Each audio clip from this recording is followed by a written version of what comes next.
اعوذ باللہ من الشیطان الرجیم بسم اللہ الرحمن الرحیم۔ آج ہم شوہر کی اطاعت کے بارے میں جانیں گے۔ حضور اقدس صلی اللہ علیہ وسلم نے ارشاد فرمایا، اپنے شوہر کی اطاعت کرنے والی عورت کے لیے اللہ تبارک تعالیٰ ہوا میں پرندے، پانی میں مچھلیاں، آسمان میں فرشتے اور چاند سورج اس وقت تک استغفار کرتے رہتے ہیں جب تک کہ وہ اپنے شوہر کی اطاعت میں رہتی ہے۔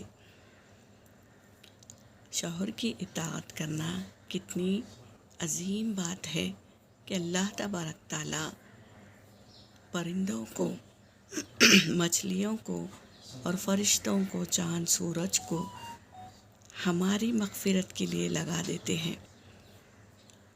وہ ہماری مغفرت کے لیے ذکر کرتے ہیں اللہ کے پاس۔ کیسی بڑی نعمت ہے یہ اطاعت کرنا، اور آسان بھی ہے۔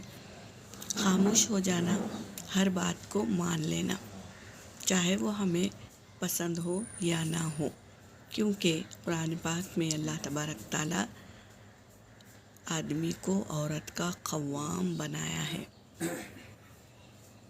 اور آدم علیہ السلام کو اللہ تبارک تعالیٰ نے جب جنت میں ڈالا تو جنت کی نعمتیں دیکھ کر وہ خوش نہیں رہتے تھے، اداس رہتے تھے، تو اللہ تبارک تعالیٰ نے ان کے ہی آدم علیہ السلام کے پسلی سے ہی عورت کو بنایا، بیوی کو بنایا، تاکہ وہ خوشی حاصل کرے۔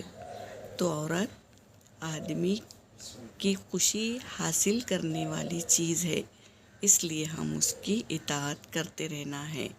اطاعت میں خوشی ہے۔